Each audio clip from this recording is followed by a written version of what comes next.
Dong, dong, dong. Good morning. I'm Marc Andrus, the Bishop of the Episcopal Diocese of California and a bishop here at Grace Cathedral, and welcome to the forum. This is an exciting day for me. We're talking to Dr. Jonathan Foley, and I call this the container issue. That is, the health of the planet is the container issue. Everything that you and I are committed to, work on race, work on women's rights, LGBTQ rights, immigrant rights, all of these things are made better or worse by the state of the planet. So that's why I call it a container issue. Dr. Foley is a distinguished leader in this area. He was at the University of Minnesota for many years, and then more recently became the director of our beloved Academy of Sciences, and now he has been drawn to the Drawdown Project, where he's the director there. And it's an honor to have all of you here and to be in conversation with you. So I want to start by asking you, you said this was quite some time ago, but I like to look at things sequentially. So I watched your TED Talk, which was great. And in it, you were talking about a kind of negative connectivity, how things are connected, but they are connected positively and negatively. And you were talking about the kind of negative connections between increasing beef consumption and production and deforestation in Brazil and other places, rainforests. And you said something like things are strangely interconnected. And of course, Dr. King famously said that what affects one directly affects everyone indirectly. And this is a statement about how interrelated the world is. Mm-hmm. So I was wondering about the positive side of interconnection and your career, your path as a scientist and an environmental leader.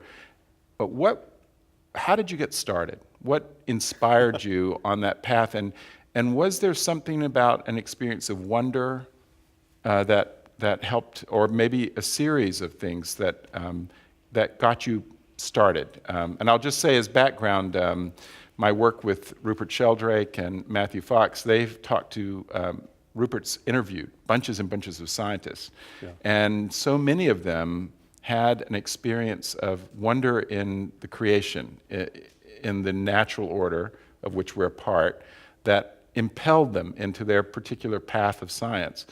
But they had gotten kind of removed from that by their experience in the academy and et cetera, et cetera, et cetera. So what got you going? Well, that's an incredibly insightful question. I think it's surprising to a lot of folks that scientists are actually kind of deeply filled with reverence and awe and wonder. You think of us as these nerdy little people who have clipboards and walk around with white lab coats and stuff. That's sometimes true, but a lot of us actually do come from very close to your line of work in some ways. Although the opposite side of the coin, but it's still the same coin. I grew up in a small town in rural Maine, and wow. While that was a little bit disconnected from other things in life because it's so rural and remote. But we had, the stars at night. I grew up seeing the Milky Way. I grew up seeing the aurora. The auroras sometimes were so bright it would wake you up because it's so bright outside your window. Beautiful. The ocean nearby and the wonders of the tidal zone, lakes, forests, all those things. And I was one of those kids that my earliest living memory, I knew I wanted to be a scientist of one kind or another. I was just so always in awe and wonder of the world around me. But I thought I wanted to be an astronomer. And so I went off to college to study astronomy and physics, and after a little while realized, wait a minute, those other planets, they're still going to be there. They're going to wait. That's okay. Yeah. But this one might be needing some help right now, and we might be living at a very special moment in human history.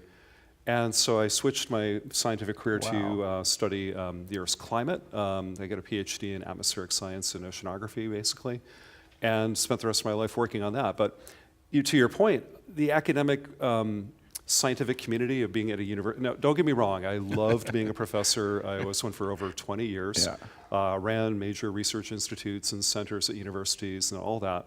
Loved it, especially the students and everything else. But wow, if you really want to kill somebody's spirit, put them in a faculty meeting, or assign them to the committee on committees within a university. There is such a thing, believe it or not, in universities.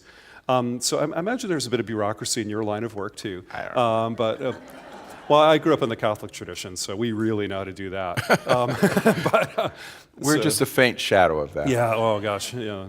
But the scholarly community, if anything could kill wonder and spirit, awe, yeah. it's probably being a professional scientist. So I always tell graduate students who are earning a PhD in science or whatever, every single one of my grad students at one point or another will break down in tears sometime in their dissertation, saying, "What am I doing?"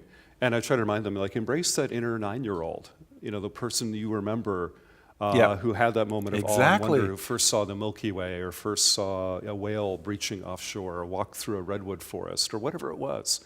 Those nature's cathedrals that are out there, whether it's the sky or the forest or the ocean, those should fill you with reverence. And don't forget that. Hold on to that, because that's what will be integral to who you are and during your life, not the classes you take. Yeah. That's so interesting because your advice to them is so beautiful. Rupert himself, as you know, is beautifully trained as a scientist. And while he was putting himself through Cambridge, I think in his undergraduate career, before his PhD, he was working in a zoological commercial laboratory. And the whole idea of dissection was so disturbing to him, not only because of cruelty, but also because intellectually, everything that his experiences, like yours, were integral. And the science he was learning was taking things apart. And so there are other ways to do science that are more about seeing how things fit together. I'm not saying that it's either one or the other, but the path might be somewhat different for some of us. Oh, absolutely. I think in a lot of things in life, there's, especially in science, but I'm sure in theology and philosophy and religion too. In science, though, there's a path to reductionism. Let's take the world. I want to understand the universe. Therefore, I'm going to study the dye on the fabric of that strand of carpeting and do my doctoral dissertation on that. Okay. How did you know? Fine. Yeah, I mean, whatever. There will be somebody who will do that, trust me. And but there are other people who are more systems thinkers who kind of look at the integral, the how to connections. put it together. And they're more holistic in nature. So science you need both. You need both. People drill down in the details. People see the big picture. I'm more of the big picture-y kind of person. Right. Frankly, I have a terrible memory, so I could never be a formal biologist. I've never taken a biology class in my life. I've taught several, but I've never taken one, and at least since college. And but it's I can't remember Latin names of anything or organic. But I'm good at math. Yeah. So that math works everywhere and applies to everything. That's really interesting. So I think that's true in a lot of life. And Buckminster Fuller, reflecting on his own career, which was definitely systems thinking, it said that he believed that his undiagnosed, as a very, very young child, extreme myopia had an effect on him becoming a systems thinker, because he could only see big patterns. He couldn't see small, fine detail in things, and so his own body was pushing him to be a person who looked at connections and patterns and the way things came together. Wow, I am so glad I asked that question. Before becoming the director of the Drawdown Project, you were heading the Academy of Sciences here in San Francisco, as I said earlier.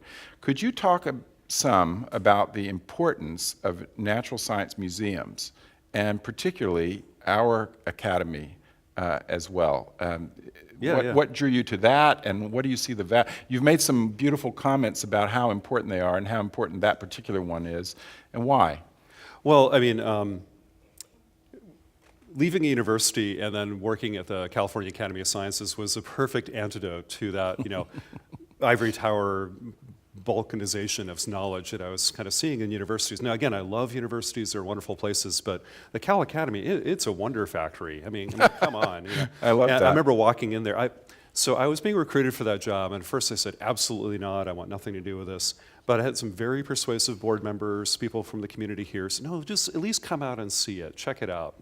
And I remember visiting with my family, and my oldest daughter, and we're walking around for a while, and I walked in the front door saying, I will not take this job. There's no way I'm going to run a museum. There's absolutely no way. But It's always a good sign. Yeah, absolutely don't want to take the job. But like, as a courtesy, I felt I had to be being. I was from the Midwest at that point. I was being polite, so we don't like to say no. So like, well, okay. So anyway, I walked through the place, and I'm like, wow, look, this is the largest indoor coral reef on the planet. Right. Did you know that? Yes. The planetarium there is the second largest in the world and the best in the world. It's the only place in the world that's an aquarium, a planetarium, and a natural history museum under one roof. And the roof's alive, you know. So I was walking around going, oh my gosh, I had no idea. Because I've been to the old Academy, the one, you know, the classic one with the Pink Floyd laser light things on, you know. I barely remember one of the, you know. That's another story. But those were really fun. And I walked around and just thinking, wow, this is incredible. And my inner 9-year-old was just having the best time ever. And my then 18-year-old daughter looked at me after about an hour and says, Dad, you have to take this job. I like looked at her like, what do you mean? So if you don't take this job, I'm going to kick your butt. You know, kind of like, what, really? You know, Dad, I've never seen you this happy at a workplace before. Like, you know, you're just like a little kid. And I'm like, yeah. And for a couple of years, I really felt that way. But then I realized a lot of the job of running a museum is basically fundraising and putting out fires, which is fine. And somebody needs to do that. Oh, yes, absolutely. So I did that for 4 years and loved every minute of it. But I wanted to get back to doing more science and really engaging science and problem solving, which museums can do too, because museums are special places, especially ours in San Francisco. But did you know that museums are... this is amazing. American museums see about 1 billion visitors a year. 1 billion visits to all the American. That's more than all the theme parks and all the sports stadiums in the country combined. Wow. That's amazing, isn't it? It is. Yeah. And, so it speaks to their importance, doesn't it? Yeah. Another thing is they're the most trusted institutions left in America. Libraries and museums get about a 90% approval rating from Republicans and Democrats, red states, blue states, small towns. Nothing gets that anymore. Nothing. You know, Congress? Oh my gosh, no. You know, so that's pretty cool. And then in terms of education, a lot of people think Americans don't know anything about science. We keep on like, oh, we're so dumb. We don't know anything about science. Actually, totally not true. That's not true at all. American adults are actually second in the world, only to South Korea, in terms of basic knowledge about scientific facts. Did you know that? I did not know that. Our children are at the bottom of the industrialized countries because our K-12 schools are seriously underfunded and don't get the support they need. We need to work on that. But by the time we're 40, we kind of catch up a little bit. Why? Well, our K-12 system is not working very well, but we still have the best community colleges, universities, and colleges in the world, period. Every student who does go to college. And a lot of them, too. Yeah, and a lot of them. Sadly, they're not as accessible as they should be. But every student, unlike European and Asian universities, no matter what you study at college or community college or whatever, you probably have to take a science class. And that makes up for a lot of the not so great K-12 stuff. But also we have the best public science communication the world has to offer. Well, Britain's pretty close. They got Attenborough, but we got everybody else. And so it's pretty good. And so it turns out about 70% of what Americans learn over their lifetime about science happens outside of a classroom. It happens here. It happens in a national park. It happens at an aquarium. It happens at a planetarium. It happens watching a National Geographic special or seeing Neil deGrasse Tyson or Sylvia Earle or whatever. It's fantastic. And America has the best informal science education in the world, bar none. And the Cal Academy is really, really good. You may not appreciate it because it's in your backyard, but it really is one of the world's best science museums, no question. You raised such an interesting side point about what you were asked to do there, and it's not a criticism of the academy, but we've seen this with university presidents, seminary deans, and of course museum presidents. We looked for people in a model that seemed to obtain 50 years ago, where they were thought leaders and programmatic leaders. So they were the top curator. Is the museum director, like J. Carter Brown when he was at the National Gallery.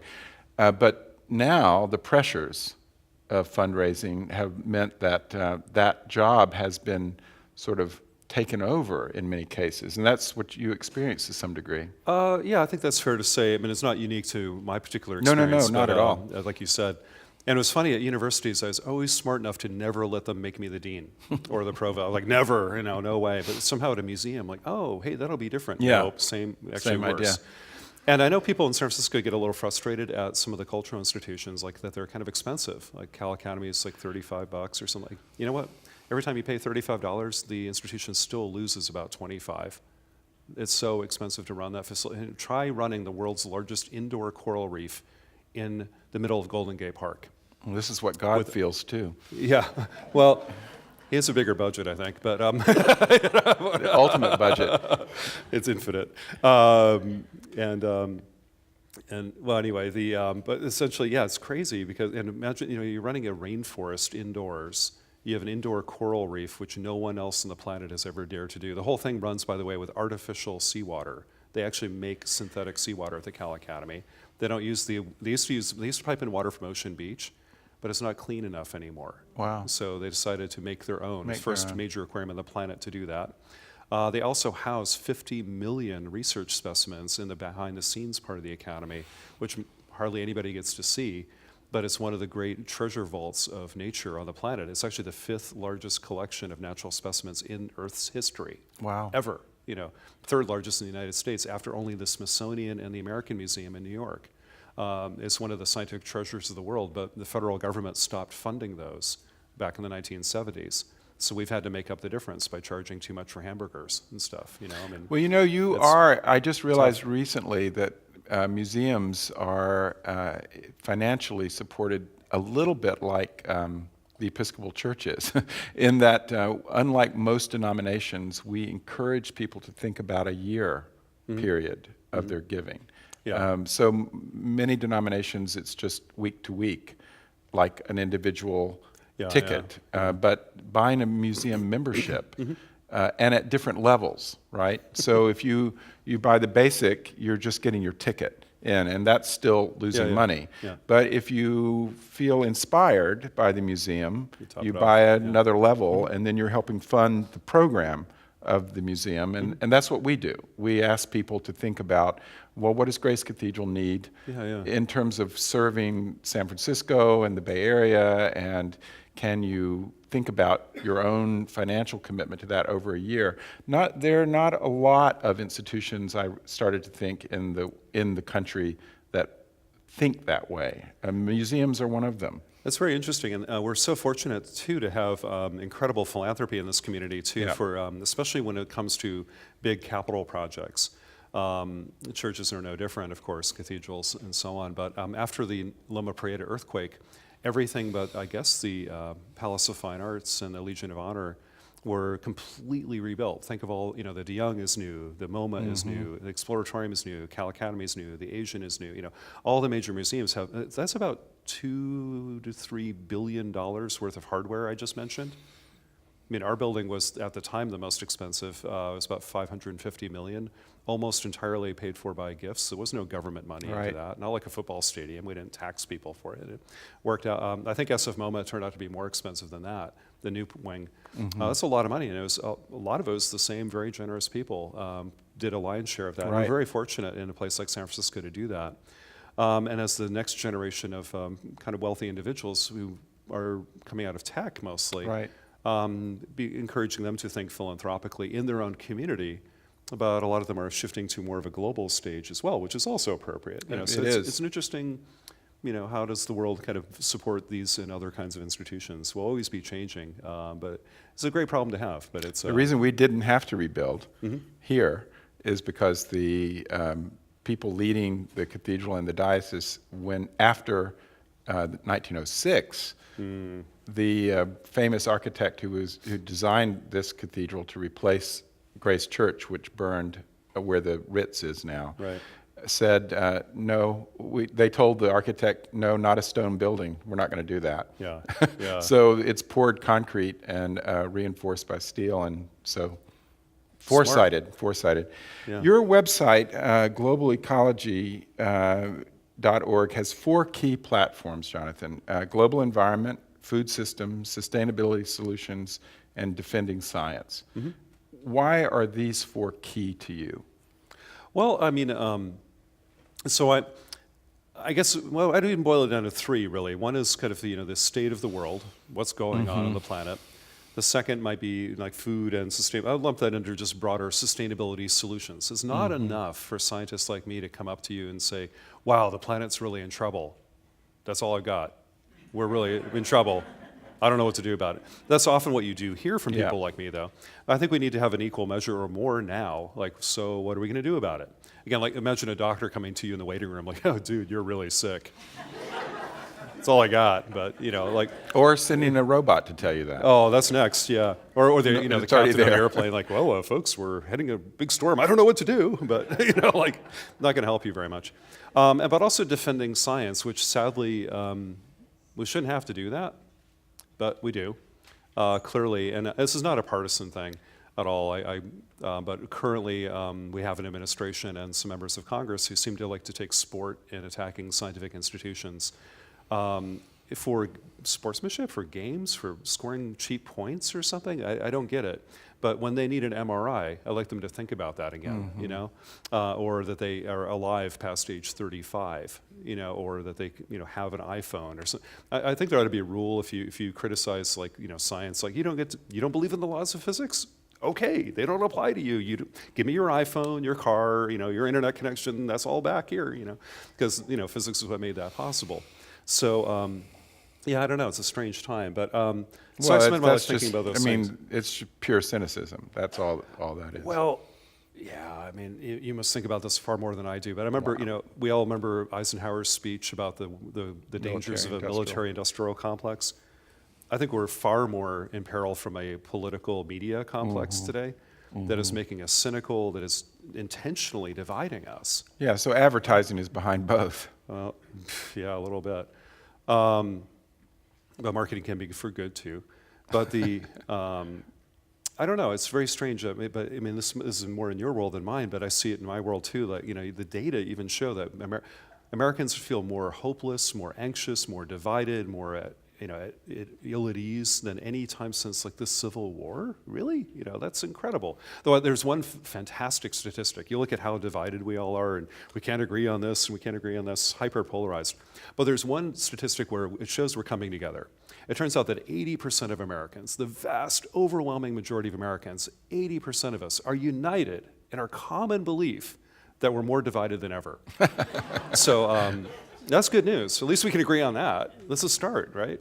But I kind of look at that and say, wait a minute. And this is more your line of work too. But when I think about segueing to the environment now, look, I've never met anybody ever, whether they're they voted for Bernie Sanders or Donald Trump, they live in a small town or a big city, red state, blue state, whatever. Who cares? I've never met anybody who doesn't love their kids, or doesn't want the future to be a little bit better for the people who come after them. Show me a person who doesn't want that. Not one, right? So why don't we start there? And when you think about the environment, let's frame it that way. Like, hey, I'm envisioning a better future. Want to come join me? Let's go do that. And not for this reason. Yeah. For the next generation. Yeah, I'd like to make the planet a little bit better for your kids. Yeah. Want to help me with that? That'd be pretty cool. Yeah, I interviewed Secretary Schultz a few years ago. I had 3 questions only, and it was a 15-minute interview as part of a gala, and it was on climate change. And I said, is it real? Absolutely. Why do this? Why should we be involved? For our children and our grandchildren. It was just the simplest, clearest understanding, like as you say. Well, and the problem that my field, especially scientists and I think sometimes environmentalists, we've been so frustrated. I mean, how would you like it if, by the way, the basic physics of climate change dates back, our understanding of that dates back really to about the 1820s, actually with Joseph Fourier and others and many countless people since then. So Al Gore didn't invent this, okay? I mean, and oh, by the way, if you think this is a conspiracy of scientists to mess with you, wow, you're giving us way more credit than we ever deserve. Like, yeah, we've been carefully fudging the thermometers for 170 years just to mess with you all. Like, really? You think that? Okay, cool, but wow. But the thing that's really scary is that we often just want to get your attention, so we'll tell you the bad news. Like, the planet's warming, the icebergs are melting, the polar bears are dying, the fires are getting worse, the hurricanes are getting, yes, this is all true. But it's not helpful to just tell you all the bad news. You have to elevate people with a sense of hope, a sense of agency, a sense of what are we fighting for? What is it that we want? And Martin Luther King didn't go to anybody and say, I have a nightmare, right? That didn't work, but our politicians do that. We argue over the forms of our nightmare rather than get behind a common dream. And I think that's what we need to do in the environmental community, say, wait, there is a dream of a better world. Let's bring ourselves together to achieve it. And the good news is, and this is the work that I get the privilege of working on now, is in this thing called Project Drawdown, climate change is absolutely eminently solvable. We absolutely can do this. It's going to be hard. It's going to be a little bit disruptive. It's going to require a lot of work, but there's nothing stopping us but us. And there's a better world out there if we do it. So why not?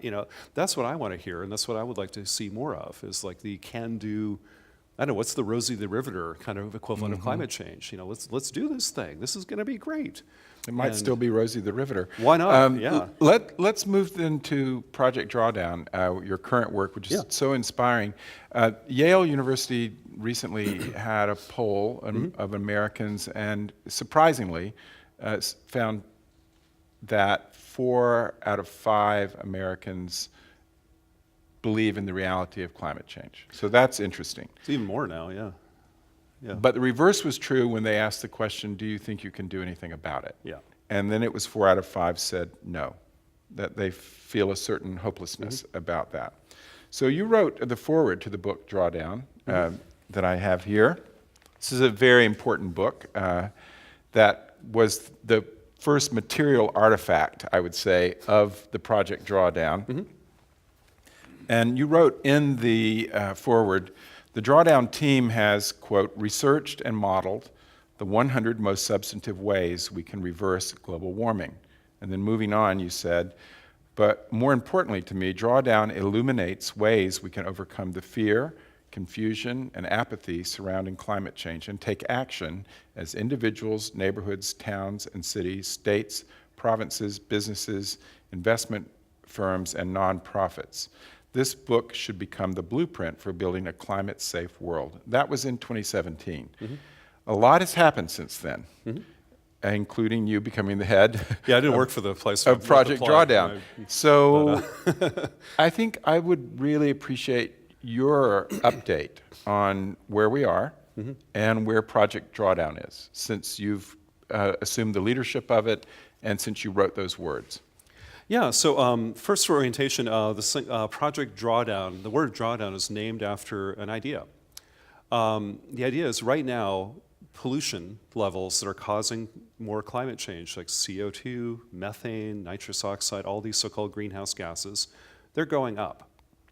And going up in this case is bad, okay? It's not like your bank account. It's like your blood pressure. When it goes up, it's not good. So what does the doctor tell you when your blood pressure is going up? Stop going up and bring it back down again. The moment that happens, when it starts, from bad, bad, bad to okay, and now better, better, better, that inflection point we call drawdown. The moment that greenhouse gas levels start to steadily decline. And we're really ambitious. We're not just talking about stopping climate change. We would like to ultimately reverse it. Let's bring the planet back to its normal geological state.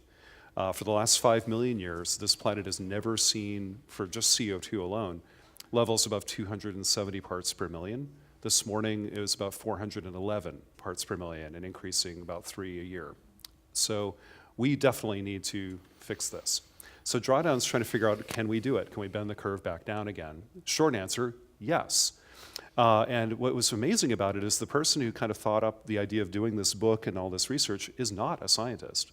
He's not a lawyer. He's not a policy wonk. He's a writer and an entrepreneur from Marin named Paul Hawken.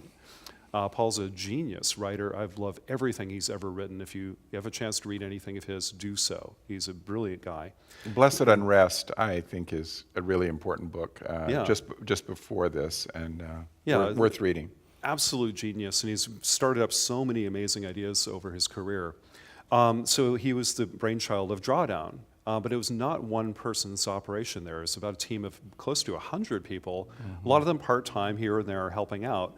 But Chad Frischman, Crystal Giselle, who spoke here a little while ago, Catherine Wilkinson, who lives in Atlanta, a number of others, Amanda Ravenhill, who was crucial at the origins of the project. She now works for the Buckminster Fuller Institute as their director. A lot of really talented people got together and said, let's do this. Let's see if the math works. Let's take all of the different solutions to climate change that have been proposed. They stopped at 100, though. They could have looked further. And let's run the numbers. Let's figure out how much carbon and other greenhouse gases could they prevent from being in the air, and how much might it cost.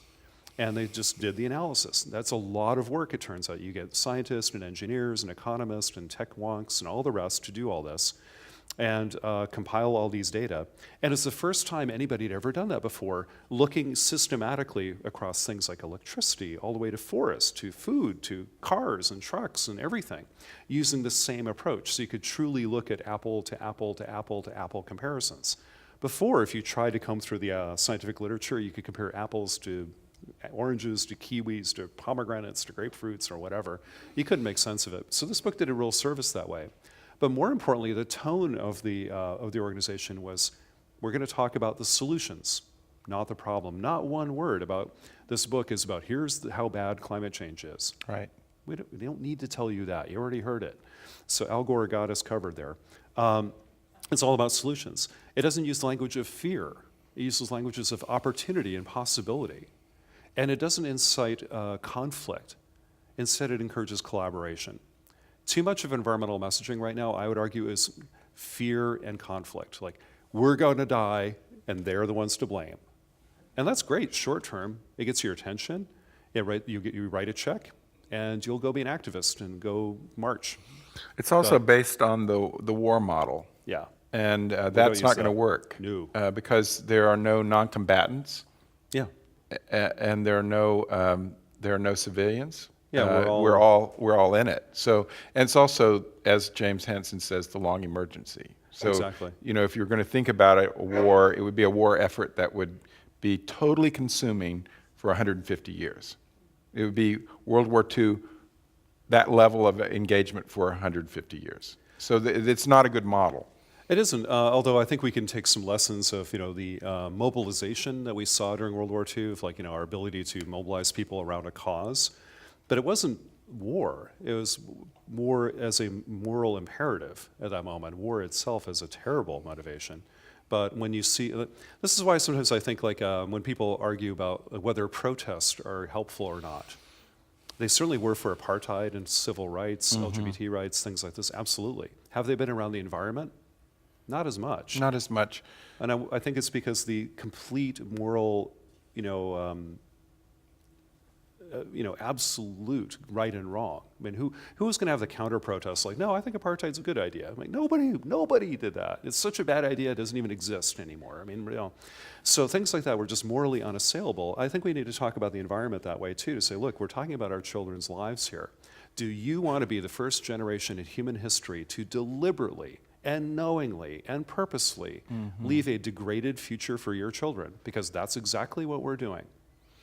And you don't have to. Guess what? Here's another choice where you can leave a better future that's more filled with possibility, opportunity, security, and opportunity than any other generation in history. We could give the world, we could give the best possible world to our children or the worst. It is the time of greatest possibility. Yeah, and it's our choice. I mean, it's funny. So something like humans, I know there's people who have studied evolution in the audience and stuff, and I didn't much, but they tell us that the human branch of life kind of broke off from the great apes, 6 million years ago or something that eventually became us, has been walking this planet for millions and millions of years, maybe 6 million years, right? That's like 300,000 generations of something like us being born, walking this planet, then dying. And every one of them made a choice about what they wanted the next generation's life to be like. There are people who sacrificed. We all have ancestors and people in our family history that we admire, people who went through the Depression, maybe fought in World War II, sacrificed, really made sure that the next generation was going to live a better life than we did. That's what we used to call the American dream, remember? not getting rich quick by winning the lottery or whatever Donald Trump's done or whatever. It's more like, no, you work hard, you save, you go to church, you build community, you make sure that maybe you put in your time so the next generation lives a little bit better. Why have we forgotten that? But we get to still make that choice. We get to choose which future it is. I mean, there's so many good things happening in the world, right alongside so many terrible things. There is a question implicit in that, I think, which is what is a better life? So that what would be a better life than mine for my children? And that, of course, in our context, is predicated on progress. Yeah. And a certain idea of what progress means. Of course. And you know, that too is the mobilization around something like around World War II. There's an assumption that we'll go back to normal life at the end of the war. So we can give up, we can mobilize, we can do this, and then we're going to go back to gender roles where women won't have the jobs that they had during that war, back to a more consumer-oriented way of living. And this is not going to be that. I would just contend that or put that forward. That's a good point. Yeah, that there's a spiritual. When you said, Jonathan, that bringing the Earth back to its geologic norm, right? I think that's right. And it's also bringing us back to our spiritual norm, our spiritual and how we live, what our values are, what do we hold as a good life. And I think that's worth us looking at, because it goes to how does Project Drawdown gain acceptance. You've got one article in there, it's quite beautiful, from Pope Francis. That's a distillation of part of Laudato Si. And he's really trying to speak to what's the inner quality to the life that we're going to live that's going to make the acceptance of the 100 solutions possible. In other words, people are going to need motivation, and it's not going to be fear-based motivation, as you said, but it's also not going to be, we can do this and still have all the toys we want and live an ever more consumptive life. Well, it's interesting, yeah. I mean, there's so many dimensions to what you just said. I guess as a scientist, though, I try to be grounded in the physical manifestation of our world, as I can measure that. I understand that. The spiritual part of it is right alongside that, and is equally or much more important in many ways. And, well, it is. It's all a piece, I think. Yeah, but they're both realities that we have to really wrestle with here. And for me, not being in the clergy or philosopher, but I think of just kind of the basics of like, nah, I don't think anybody's going to agree that the world's better if we leave a degraded planet for our children. Can we at least agree on that? That's pretty straightforward. We are not a richer world if we tear down our rainforests. That's not a better world. We're not a better world if entire nation states are dislocated from rising sea levels or increasing storm. How could we argue that's progress? Now, we could argue what's progress, like, is giving, having a gasoline-powered car switching to an electric car, is that, morally good? Is this less polluting, or is it just the car that's the problem? I don't know. That's above my pay grade on the spiritual questions. But at least the basics, like, well, we need to pay you more. Well, and but you know what I mean. It's like the kind of the basics. Like, we shouldn't leave a degraded planet. Right. I don't know any generation in history who say that's okay. I don't know. Although it's very interesting. It's a little segue, but so we often use in English this word sustainability to talk about what we're talking about. The definition of that usually is, let us live lives in our generation that are good and live well, but that do not compromise the needs and aspirations of future generations. Great. But isn't it weird that a bunch of scientists had to make up a word for that? I find that very odd. And it's such a terrible word. I mean, if I went to you and said, hey, how's your marriage? They say, well, it's sustainable. I'm like, oh gosh, I'm so sorry. You really should talk to somebody about that. They have counselors for this. Really, it's and the language is terrible. And I find it really strange. But maybe this is more. Maybe you know more. I know a lot of other languages outside of the Western European languages. There are words for intergenerational equity and kind of like 7-generation concepts. There are words for stewardship embedded in the culture of our language. But in our kind of the etymology of Western language, there aren't really words for this. We had a bunch of scientists had to make up a word. That's a fantastic point. My first response would be that in our world, our shared world, we believe that love is one of those infinite resources Yes. that actually increases, and that while some things may be finite, that love is infinite, and that we could, measure, instead of sustainability, it would be more like more. It would be more love. That's really, that's a great point. Well, I guess it's the ultimate battle between love and entropy, I guess, at some point. Yeah, But, I mean, that whole idea of entropy even has gotten some challenge in that the machine, the steam engine, as a dominating idea, it had us looking at the universe as a machine. Yeah. So in the 19th century, this is such a dominant idea that the idea is that if there's not a God, and we were increasingly taking God off the scene at that point, and you've got this universe, and what's it like? Well, it's like a machine. And so if you don't have somebody tending the machine, we know what happens, right? If we don't take it in for the regular maintenance, it's going to break down, it's going to slowly, and that was the model. It's an intellectual model that caused us to look at the world as, at the world being the universe, as something that's just going to break down over time. And there are good physics that say that was an incomplete way of looking.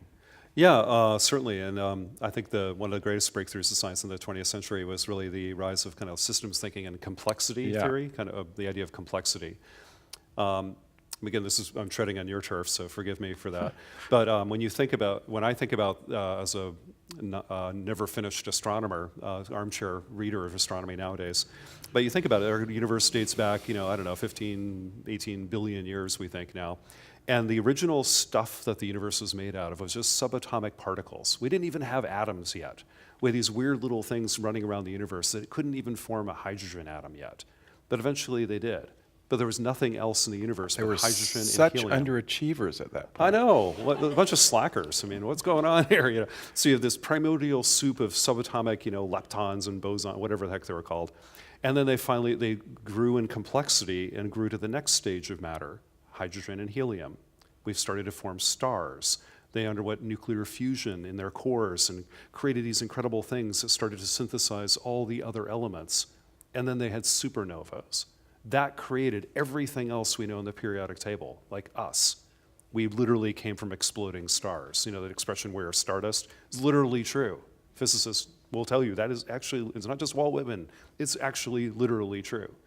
And so then we got another stage of matter in the universe, from subatomic to hydrogen to the entire periodic table. Then you get things like planets. And on this one, it starts forming, like, organic compounds start to form, and simple organic things to do synthesis, and then proto-life, a whole other quantum leap in the complexity of the universe. And then organisms, and then blah-da-da-da-da, and billions of years, then conscious organisms that can stare back at the universe and wonder about it. That's incredible. I mean, you tell me that's just some machine that's wearing down over the time, and that's crazy talk. It's crazy. The universe is getting much more rich over time. Even though entropy is there, complexity is also arising as well. And consciousness may have been there too. Maybe. That's something we're starting to wrestle with more. That's in your turf. Yeah. Okay. Well, no, here you go. I think it's our turf. Yeah. But it's like, I think you probably have some fantastic questions. This is so stimulating. yeah, we're gonna be here all day if you let us. Yeah, Don't do that. I love it. First, let's thank Jonathan. Oh, thank you. Thank you very much.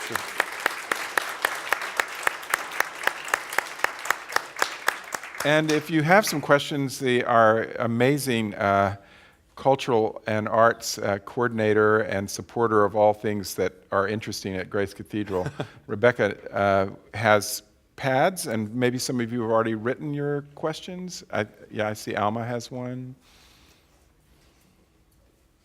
There's one up here on front.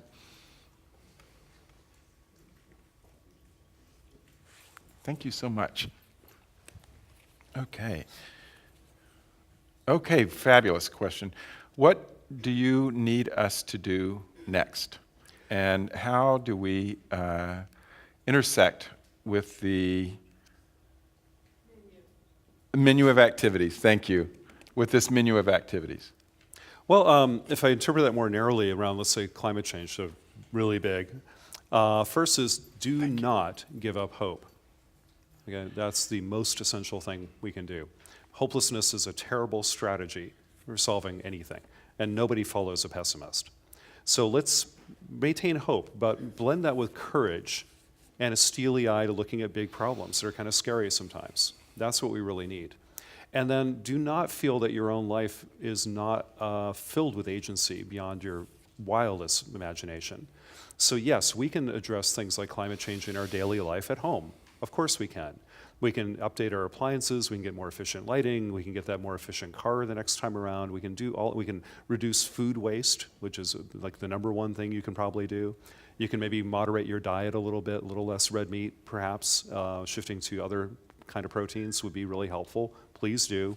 But more importantly, as a member of a community, you're in a community right now. You're in one of the most enlightened, climate change communities in the nation, in this cathedral, actually. You're amazing here. But also, a lot of you are probably on Facebook or something like that. You're a mini publishing firm already. All of you, you're media empires, each and every one of you. That's true. So share what you learned, talk about it, and reach out to people, and maybe use some of the things I was trying to hint at before. If the next Thanksgiving dinner you have with your family, and you know that cousin of yours who listens to Rush Limbaugh and all that, it's going to tell you climate change. Don't get into a fight with that person.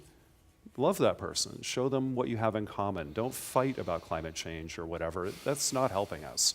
Show them some empathy. Try to understand where they're coming from, and say, yeah, but let's talk about the solutions. Now, certainly, renewable energy is a good idea because it creates jobs and helps reduce air pollution right in your hometown. Forget the climate change thing. Don't you want a job? Don't you want clean air? That wins people over every time. Things like this. So may I add that the question I asked Jonathan at the very beginning about his own experience of wonder is a great way to start a conversation over a meal that's not contentious. Where in your life did you experience the most transformative wonder that you know in the natural order? And I usually give them a little way to think about it. I say at the micro level, was it looking through a microscope at something tiny, or getting down on the ground and looking at something tiny, or was it at this level, the human scale, or was it at looking at the stars, something at the astronomical scale? Yeah, having run a museum for a little while, I learned that just empirically by watching people, seeing people holding their little child's hand looking at a coral reef for the first time, or walking through a young couple and falling in love walking through our rainforest, or some people looking at the planetarium dome, even inside a building, let alone in the majesty of real nature outside. There are two things I've learned. One is you want to get to people, you go through the heart before you go to the head. Exactly. First of all. Again, your line of work here, but you need both. You need both. And a Jesuit friend of mine said the most important 18 inches in the universe is between the human heart and the human brainstem. And connecting those two is really. And but the thing is, I learned was two things to get to people. One was creating moments of awe and wonder that can be shared with people you love. Right. Amazing. Everyone loves that. And also the idea of connecting people to the uniform, unspoken covenant we have, saying we want something better for the future, for the children and the people who come after us. Everyone has that. Yep. Connect there. Both those things will take people to a peaceful place rather than a contentious place. Right, and especially if you're immersed in a beautiful place, like maybe you're outdoors or a lovely meal, having a nice glass of wine. Take that trip together. Yeah, exactly. Those are so beautiful. And the politicians and our media pundits are deliberately manipulating us to tear us apart. Right. Let's fight that tendency and bring ourselves back together. That would help so much. I've got two great related questions that take us to kind of the policy level. Mm-hmm. Yeah. So this one is, do you think the burden of change should be on individuals or on corporations and governments? And what are some key ways you think corporations should change their ways? So, the question to me also asks the question about individual choice, which is a lot of Project Drawdown, including advocacy. Yep. Yeah, so could you address that?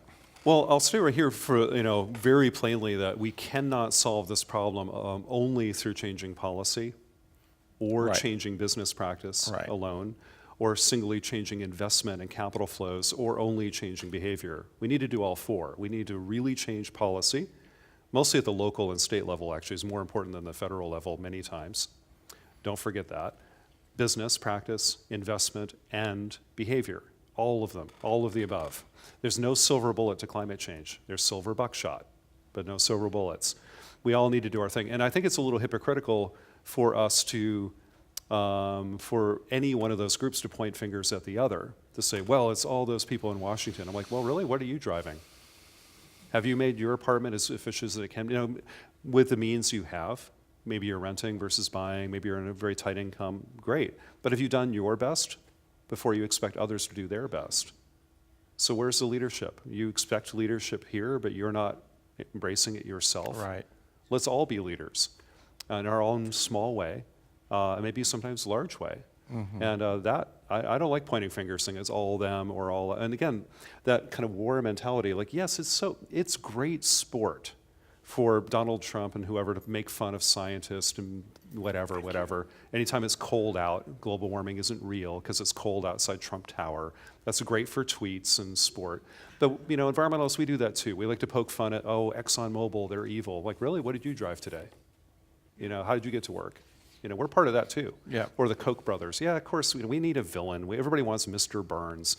But can we move beyond that?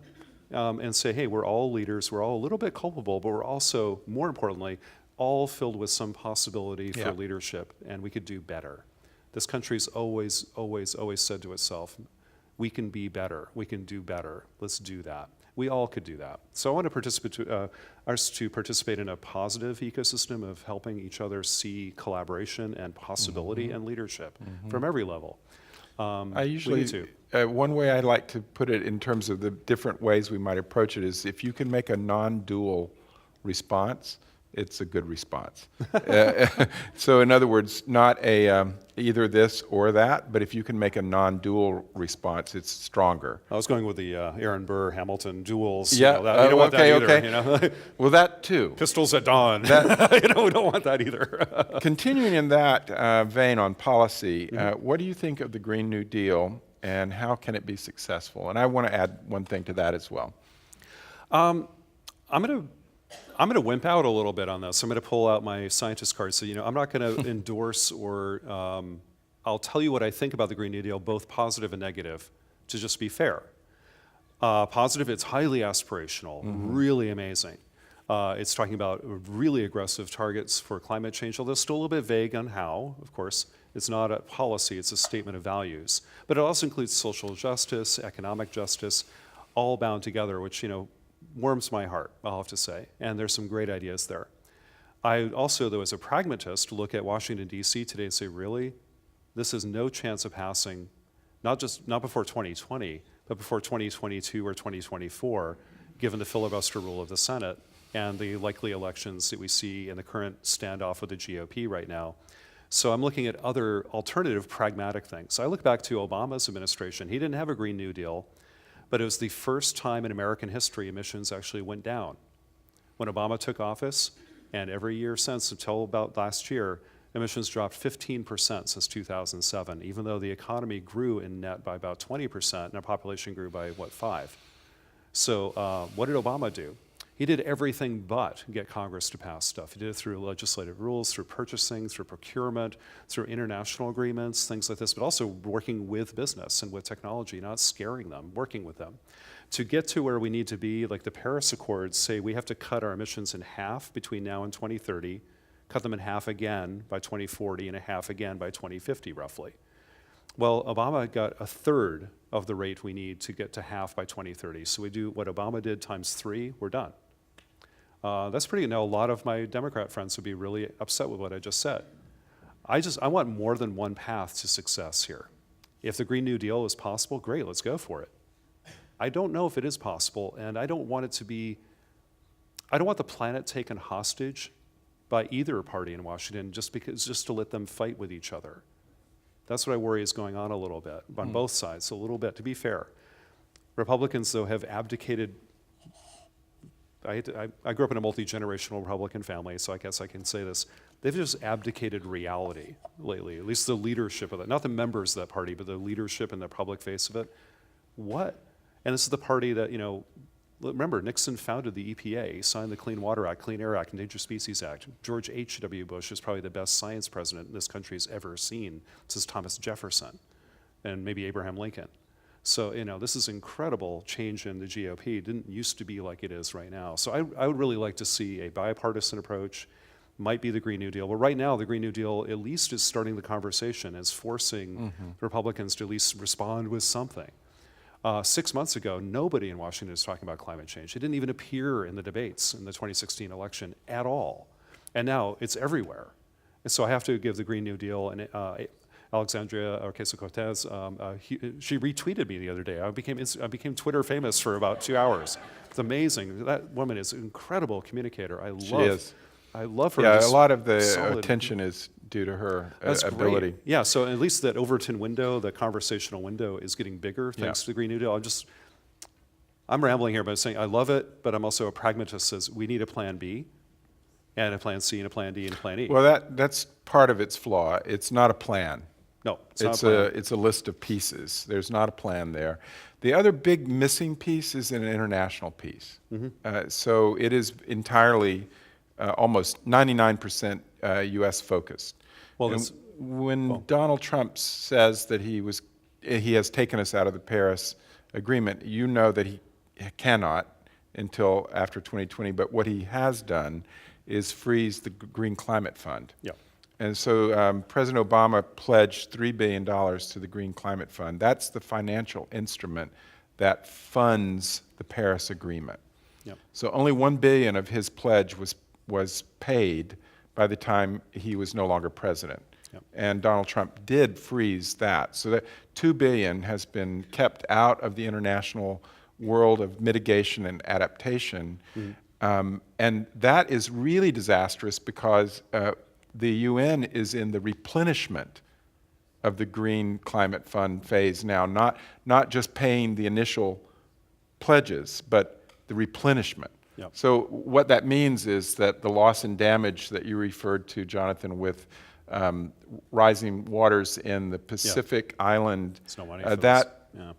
That is going, because of tipping points, that's going much and much faster. And that's not being addressed. We're way behind, in other words. So that's the big missing piece to the Green New Deal to me. Yeah, that's a very good point, actually. A lot of people have argued quietly, in more wonky circles, instead of a Green New Deal, what we need is a Green Marshall Plan. Yeah. Because the U.S., I mean, again, we hit peak emissions in 2007. We need to lower emissions faster and not let any backsliding this. But we need to intervene in Brazil right now. Right. Brazil had seen a 70% drop in their rate of deforestation until a couple of years ago, and then they just elected their equivalent, Bolsonaro of kind of Donald Trump. How do we work with indigenous communities, with communities in Brazil, and say, hey, these rainforests need to be, that's not only climate change, biodiversity, communities, rivers, everything. Oh my gosh. How do we help China and India? How do we help economies in transition skip over the dirty fossil fuel era to a greener economic engine? So the U.S. actually has a disproportionate role internationally, more than our own emissions, frankly. But we need to lead there too. But I think we need to lead in both, a Green New Deal, but a Green Marshall Plan, if you will. That would be even probably more powerful. Last question. Sure, yeah. This person says, thank you. Oh, well, thank you. And I am willing to call legislators Republicans. What do you advise I might say, given no shared experience of wonder, no hike we're going to take together, no meals and conversation and great Napa and Sonoma wines that we're going to share are possible? In other words, that there really is a divide. And what would you suggest? Well, I'm not a political strategist, so what I'm going to offer is probably really not a good advice in some ways, but it's just human advice. So I'm taking off my official hat, just saying as a fellow citizen. I would like to see, like all of us, I think, reduce the rancor and polarization of our politics. And one of the things I don't like right now about this is a lot of my very dear environmentalist friends are vilifying the GOP because they're not engaging in climate change. Like, well, you know why? because you're vilifying them. Maybe you're creating a bigger wedge too. Now, it's impossible for them. Come on, 90% of the elected GOP officials in Washington believe in climate change, and they want to do something about it. They can't because of their, the people who vote in their primaries, right? It's an extreme flank of their party that's kind of taking them hostage. And when we vilify them, we make it worse. So could we reach out to them and say, hey, I'm from San Francisco. I'm probably not your constituent, but hey, you and I share something. We share values about our children, our communities. I want to have good jobs in my community. You do too. You probably want clean air and clean water in your community. So do I. I'm willing to support you. I'm willing to donate money to you. But what's your stance on this climate change thing? Isn't it time for your party to kind of get with the 19th century, and realize that this is real and that we need to do something about it? And it's good for business. It's good for your constituents. It's good for your district to be foresighted and thinking about the future. What's the downside? So I think kind of reaching, and maybe that's naive. I have a lot of friends who think I'm incredibly naive about that. They want to go to battle. I want to extend an olive branch. Maybe that's naive, but we haven't tried it for a while. Not at all naive. Lovely, and what we need. I would say that the 3.6% increase in carbon emissions and methane in the United States, which reversed the trend that, as you pointed out, that was under Obama.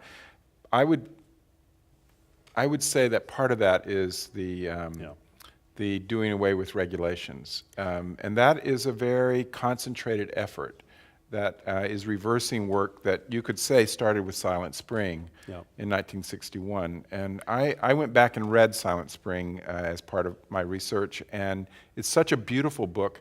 And it also just moved me so much that Rachel Carson was dying of breast cancer when she wrote it. Mm-hmm. She had 6 months to live, and she gave that last 6 months of her life to get that book out, to tell us what was going on.